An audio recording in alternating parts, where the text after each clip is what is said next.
Good evening, everyone, and welcome to Check It Out. We're your hosts, Elaine Volpe and Christine McIntosh. And we're here to let you know what's happening in and around the Bethel Park Public Library. So let's start with you, Christine. Okay, well, first in the adult department, we have wrapped up summer reading. And I'm happy to report that we had 247 adult participants in summer reading this year. So thank you to all of you who participated. I'm not sure. I don't know. I have to ask Rob who won our grand prize. That's my next question for you. Yes, because it was a beautiful wine backpack picnic basket backpack. It was really beautiful. So congratulations to all of those winners. We gave out $25 gift cards every week and the grand prize. So we took a little break at the end of August here, and now in September we have a bunch of programs that are coming up. A lot of them pertain to health and well-being. The first is dental health, where Dr. Nicholas Miller will present a program, an informational session on general oral health issues, and that will be on Wednesday, September 3rd at 7 p.m. We're hosting Introduction to Integrated Energy Therapy, what it is and how it can work for you or your pet. Apparently you can do this with your pet too. That program will be Thursday, September 4th at 7 p.m. We have an evening with Debbie Packler, PhD, psychic medium. Debbie will be here to introduce her new book. It's called The Grief Revolution.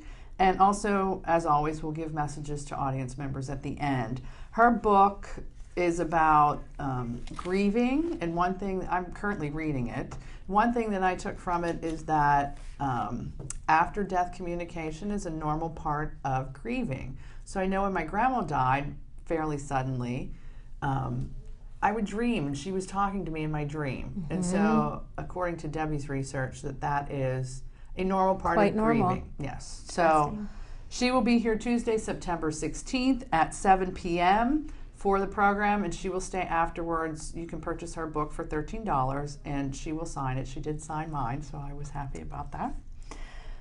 We have another program called Where Heroes Lie. This is sponsored by Who's Your Brother? It's a nonprofit that takes people, like if you have skills in financial management or in handyman repair, you can let me see, create a profile that lists your skills and what you're willing to help people with, and then Who's Your Brother will hook you up with somebody that's in need of something of a I'm so glad you mentioned this again, because you mentioned it on the last show, and I was did. just going to ask you about it again because I couldn't remember the name of the group. It's called who'syourbrother.org. We did a program in July, and then having them back again for September. Great. So they will be here Tuesday, September 16th at 7 p.m. It's a very interesting, just connecting you with people that need help. This is totally volunteer. There's no expectation of payment. You do it for the satisfaction of helping somebody else. Yes, exactly.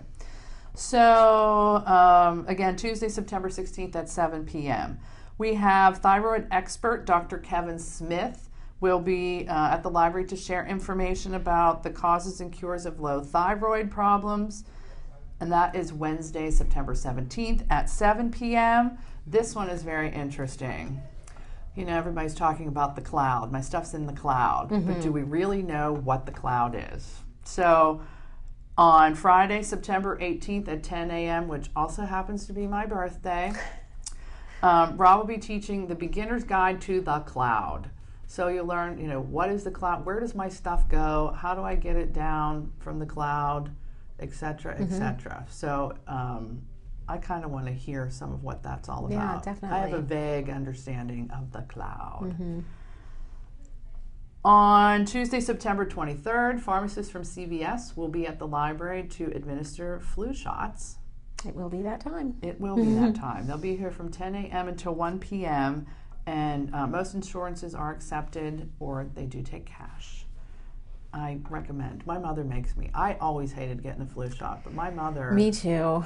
My mother... I didn't have one this past year, but... I did the last couple years. My mother, well, she's getting ready to retire, but my mother works for UPMC, and they are required. They can't come to... They have to have a flu shot. So I do get it through their employee health services. But I think it's a good idea. Better safe than sorry. Yes. Now, do you have trouble when the kids go back to school? Do you have trouble getting them back in the routine of school? And do you struggle with making them do their homework? If I struggle with them going back. And at this point, I'm ready for them to go back. Maybe when they were little, that was hard on me. Do I have trouble with them getting back into their routine? I think, yeah, I certainly do. I think most everybody does. I think some kids, it takes them a little bit longer than other kids. But I think everybody needs that 2 to 3 week adjustment period. Well, we are hosting a program, Parenting Through School Transition and Homework Troubles, and you will learn ways to encourage independence, responsibility, good time management, and problem solving, and it will also arm parents with tools to turn the focus away from that homework battle and back onto your child's ability to cope with stress. I will be there. Yes. Can you please say the date again? Wednesday, September 24th at 6:30. So hope to see you there. It'll be right after school started, and you'll probably be ready to tear your hair out trying to get your kids back in the swing of things. That sounds very helpful.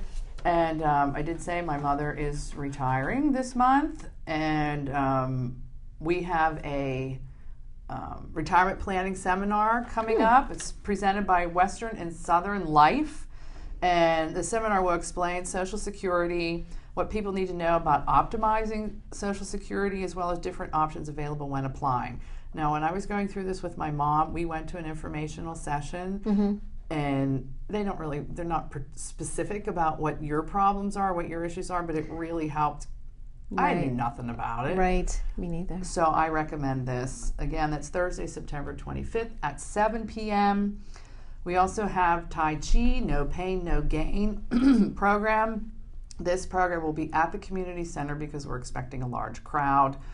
Dr. Paul, I think his name is Lam, L-A-M, it's either Lam or Lam, I'm not sure, who is the founder and director of the Tai Chi for Health Institute, will be in town. He doesn't live around here, so he's coming into town to give an educational talk about Tai Chi and how the slow and gentle movements of Tai Chi promote wellness, aid in rehabilitation, and also help improve balance so people can avoid falls.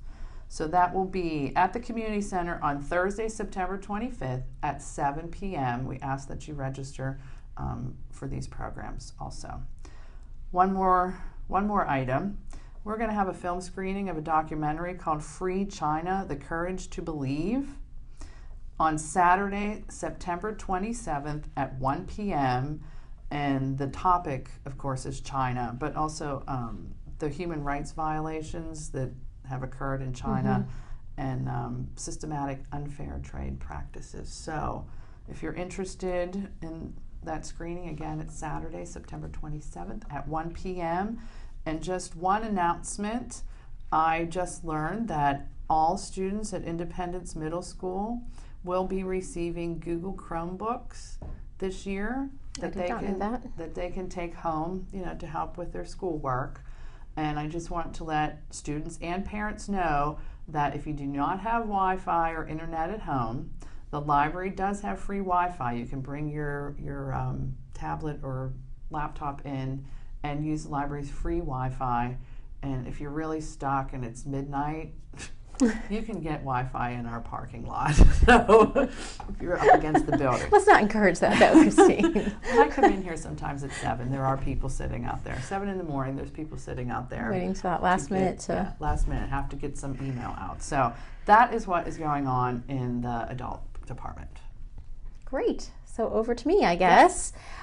So summer is winding down, and we certainly hope you had as much fun as we have. I know our patrons have gone on a lot of really cool vacations because we were collecting postcards, and we thank all of those patrons out there who sent us a postcard. We have friends who went to Emerald Isle and Ocean Isle, friends who went to Hershey, PA, and Disney World. And I love this. We gave them the option, not everybody does a vacation. Some people, more and more people, are doing staycations. So if you weren't going away this summer, you can certainly just mail us a postcard from Pittsburgh. So we have a friend who went to Forbes Field and says, yesterday we went to spend the day in Station Square. We went to the Sheridan. Then we went to the Incline and rode it. That's what I did yesterday. From our friend Nick. And even if you didn't get to go anywhere, we have one from Kennywood too. That was pretty cool. You could always have just mailed us a postcard from home. So I love this homemade postcard. It just says, greetings from home. Love, Opie. So very cool. So thank you for sending our postcards. We really enjoyed getting them pretty much on a daily basis. After a while, they were coming in and just kept coming in. So we saved those, and we're glad that you had a fun summer. Just a reminder that if you have not filled out that summer reading survey, if you participated, it was sent out in our latest edition of Kids Corner. So if you've got that newsletter, please take the time to click on that link. It's a really short survey. We want to know what you thought about our summer reading program. Bingo cards will probably be coming back next summer. We feel like we're having great success with them. But we want to hear from you too. Maybe there was a square on the bingo card that you didn't care for, that you thought it was too hard to achieve, or you just didn't, care for it. We'll get rid of it. We want your opinion. And maybe you have an idea for a really fun creative square that we can add to our bingo card. But thank you for participating. Everyone who participated knows how important it is. It really helps those kids avoid the summer slide, and we've talked about that before on the program. Like I said, bingo cards are coming back, and we did create them for the 3 different grade levels. We have one for birth through preschool. We have one for the K through 4 crowd, and then we also have a separate one that's for teens, 5th grade and up. So they're similar, but the squares vary, obviously, in difficulty and whatnot for each age group. But I really like the random act of kindness. I do want to keep that one. I liked that one too. Yes. There's a couple favorites that I'll definitely keep. But again, click on that survey and let us know what you think. But because now summer is winding down, we are ready to start up with fall programs too. We have a couple more here in August. I wanted to let our teens out there know that it's not too late to register for our Apparition book meeting. I don't want to call it a book club because it's just a one-time meeting, but local author Dominic Bianco, who we've had on the show before, has written a wonderful book called The Apparition. And he wants to hear what you guys think. He wants your feedback. So he is willing to meet with you on August 12th. He's going to buy you pizza and pop and cookies too. And he's just going to sit with you and listen. And, this is going to be a trilogy. So maybe he'll use what your thoughts, your feedback to write his next 2 installments. So check that out. Again, it's not too late. It's on August 12th, which is I don't have a calendar in front of me. I don't either. Want to say that's a Thursday evening. It's not a very long book, and it's by no means a difficult read, so you can get it done. So keep that in mind. That's for anybody 5th grade and up. And then also our Josh and Gab concert is on Friday, August 22nd at 7 p.m. at the community center, so that we can make use of the stage and of course have more room and allow more guests to come. But it's a great anti-bullying concert for the entire family. So I highly recommend it. Josh and Gab have performed throughout Pittsburgh, and I know in some of the area schools, but we're really excited to have them come here to Bethel Park. So don't miss out on that. So in September, let's start with the birth through preschool, or some family programs actually. Grandparent Story Time, or Grandparents' Day, is on Sunday, September 7th. So we're celebrating with a grandparent story time. It's at 2 p.m. Any ages can come with grandma or grandpa. We want to celebrate them in a special way. So join us for some stories and a special craft and maybe some light refreshments too. That is, again, is Sunday, September 7th at 2 p.m. We're also having a Peter Pan party, not until November, but we want you to start reading Peter Pan. We want to give you ample time to read it. So you can stop in and pick up Peter Pan book anytime September 15th or onward. And anyone who reads the book, and we want you to do this as a family. Yes. We encourage everyone to read together. Anyone who reads the book can fill out, we have in the description an online questionnaire. It may actually be in print too, and we'll hand it to you when you come to check out the book. But anyone who reads the book and then fills out that questionnaire will be put into a drawing to win 4 free tickets to the matinee performance of Peter Pan at the Bethel Park High School. And I'm always just so impressed with their musicals as well as their plays. Like, I've never been disappointed. I agree with you. So just a really, you do a really great job. A really neat program. You can read the book, come to our Peter Pan party, and then hopefully everybody will go see the show. One lucky family will go see it for free. So again, pick up your book. And there are different, if you have young ones, you don't have to read the original, because I know that's a longer, we'll have different versions on hand. But stop in September 15th or afterwards to pick that up and check it out.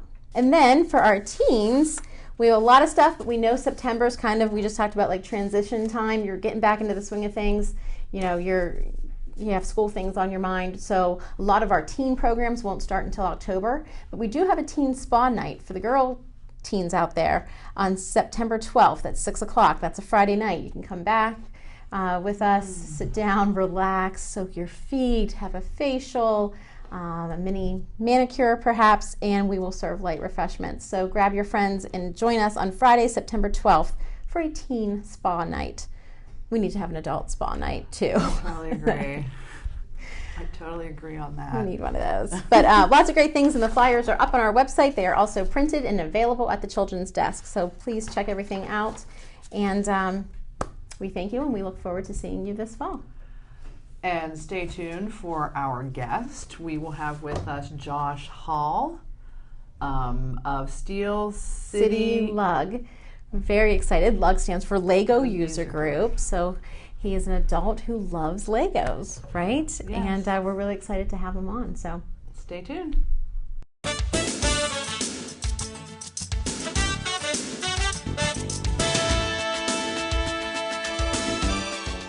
welcome back, everybody. And joining us now is Josh Hall, a Lego enthusiast who lives right here in Bethel Park. And he's actually also the founder of Steel City Lug, which of course stands for Lego User Group. So welcome to the show, Josh. Thank you. We're happy to have you on. Happy to be here. And can you just start by telling our viewers how you got started? Where did your love of Legos begin?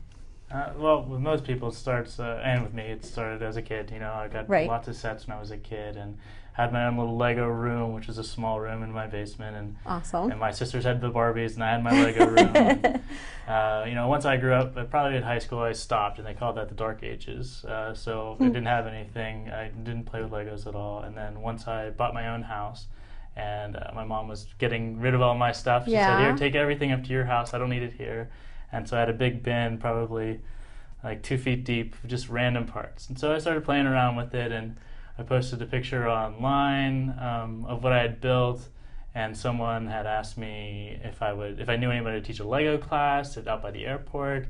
And I said, I could probably do it. And then from there, kind of snowballed and found more people online around the area. Okay. And you know, I continued to grow my own collection and my own interest and refine my skills, and then started the group together. Neat. That's awesome. So tell us about the structure that you brought with you today. This is the Cathedral of Learning and Stephen Foster Memorial.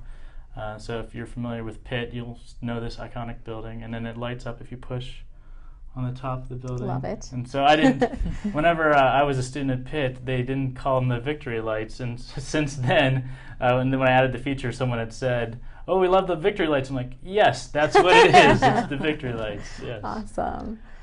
So I have a question. Mm-hmm. Is it appropriate to call them Legos, or are we supposed to call them Lego building blocks? Yeah, so that's a question that has a lot of controversy, and even around the world, there's lots of different opinions. If you ask Lego directly, they'll say it's Lego's the company, and Lego produces parts or bricks or elements, and so they want you to call them, you know, Lego bricks. Okay. Yeah. But you know, it's such a big culture. Everyone just says Legos, and even internally we say it. And I've caught a Lego employee saying Legos before. So everyone just knows it. Good, because I was getting nervous. I'll have to change the program description for our Lego club. Right. I have to change the wording there. And what is a MOC? A MOC stands for My Own Creations. My Own Creations, MOC. Okay. MOC. So that means anything that is not a set. Like you can take a set and make your own creation out of that set, or just use parts from all kinds of different sets. So anything you build out of your own creativity and imagination is a MOC. So your cathedral this is a MOC. is a MOC. Yeah. Okay. That leads me into my next question, which is why is Lego selling, it seems, just sets? Pirate ship, Death Star.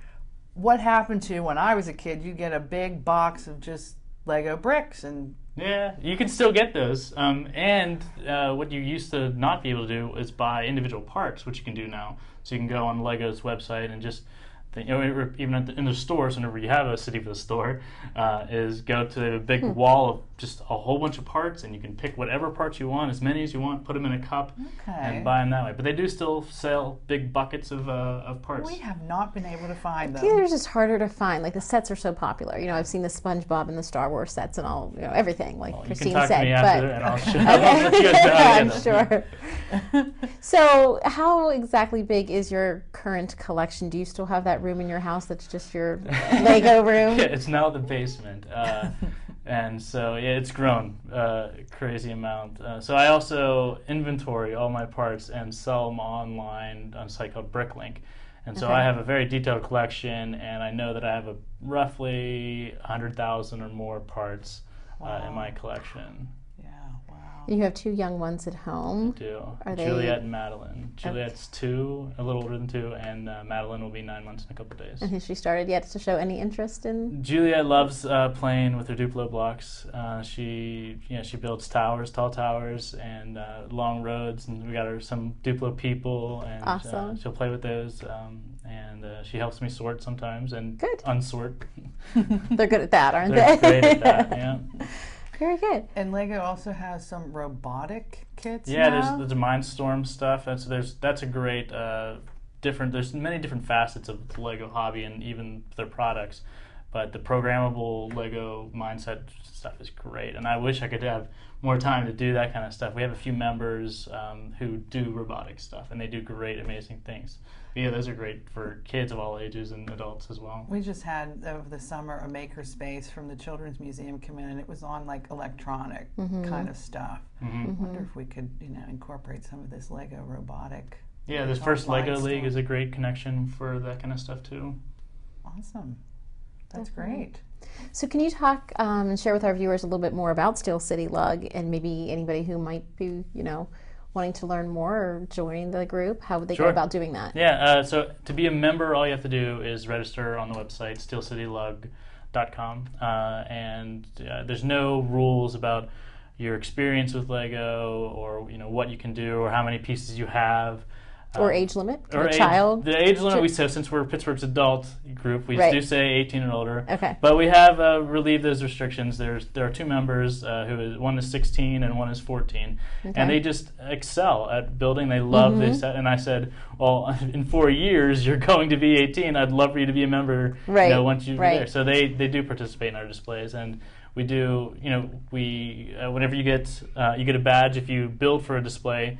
We do a display maybe once a month, and then you earn the cups that I was talking about. There's a small cup and a large cup that Lego uses for the pick-a-brick walls, and so the lug has an inventory of parts. And so if you just sort for parts, people, that's anything anyone can do sorting. Right. And so if you want to sort parts, you earn a cup for that. And there's different ways. If you staff an event that we do, sometimes we do a public event, and we just need people to stand there and make sure people aren't taking stuff or breaking things. So if you staff an event, you get a small cup, and then those can be added up and redeemed for sets that we have in our collection. And so we have people of all ages. Like I said, 14 all the way up to I think our oldest is 65. And Wow, male, that's female, we've got a great collection. There's there's train hobbyists, there's robots, there's city, there's space, there's anything, and we exist to be a resource to the community. So we do public events, we do public builds, and we also just encourage each other in our own abilities and challenge each other as well. Great. So you create displays for any organization throughout the Pittsburgh area. Yeah. Do you have a favorite that you've ever done? Favorite that I've ever done? Wow, that's a tough one. So we've been around since August 2012, and so our first event was Kids Fest down at David Lawrence Convention Center, and that was an official Lego event. So that was our first one, and it was our biggest one, and it was just crazy amount of people. So that was probably my favorite because it was just our first one. It showed us, that it showed the group what we could do, and it got us out in the public, and we got a lot of people interested in us then. It was great. Great. Our Lego programs fill up so fast for kids. I've never even thought about doing one for an adult. I know. I wonder how that would go over. know. We have done that at other libraries. We've had a father and son, which I got onto them about. It's not just father and son. You can have True. anybody show up. But we had build challenges one day for you signed up beforehand. We had build the tallest tower, build the strongest bridge. that would be great. And that was a great. I mean, we had to even tell some dads, let the kids build some.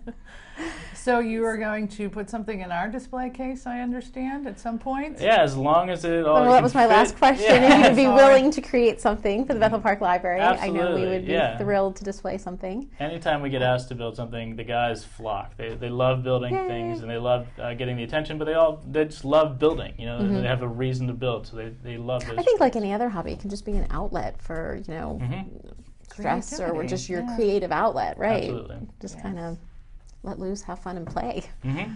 It's important, I think, for adults as much as it is for children. Yes, Absolutely. I agree. Well, thank you for coming and being Yes, our thank guest. you so much, Thank and we you look guys for forward having to me. working with you in the future. Yeah. And for all you young viewers out there, our Lego Club will be starting up again this fall.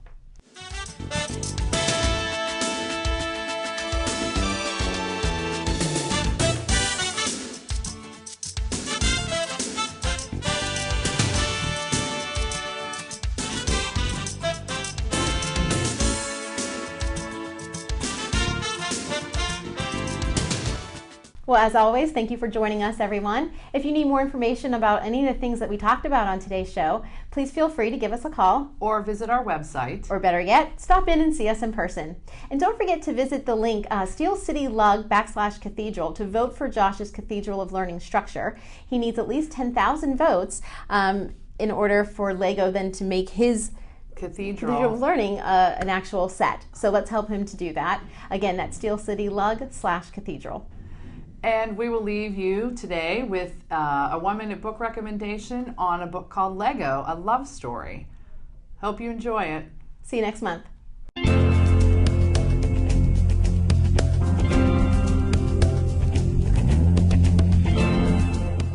Hey, it's Christine with another 1-minute book recommendation, and today I want to talk about Lego, A Love Story by Jonathan Bend. This book was published in 2010.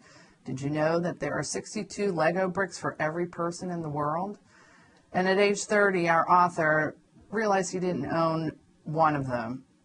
And he was reconsidering his childhood dream of becoming a Lego master model builder. But then he discovered that there are men and women, adult men and women, who are skewing the averages with collections of hundreds of thousands of Lego bricks. So this is a memoir of that Bend wrote that offers an entertaining look at the Lego company. Did you know there's conventions dedicated to these stackable plastic bricks, and at least one publication called Brick Journal that's published regularly, and that there's an online marketplace for collectors that's similar to eBay? And there are a surprising number of strictly enforced rules about Lego, such as you never call them Legos. They're not, you don't pluralize it. Lego is the brand and should only be used in this way: Lego building blocks, Lego kits, or in reference to the company itself. So I'm guilty all the time of that faux pas. I do call them Legos. But Lego has been around since the late 1950s, and it was only in the 1990s that adult fandom really came into its own, and the acronym AFOL, or Adult Fan of Lego, was coined. So Bend explores not just the AFOL subculture, but he also describes his own rediscovery of the childhood toys that the impact that it had on his life. But really, I would call Lego A Love Story more of a research book than a memoir. Yes, we get his personal perspective as he goes to the Connecticut headquarters of Lego and also to the European headquarters in Denmark for a tour. And he talks about the adult fan of Lego and the history and the future of the Lego company. So while we get his personal perspective, it's also a historical perspective of Lego. I think this book would appeal to adults who really like Legos. Oh, excuse me, I just made the faux pas. Who really like Lego building blocks, but also anyone who remembers Lego from your childhood. It's a great book. It's a fast read. The cover is delightful. So I hope you give it a try.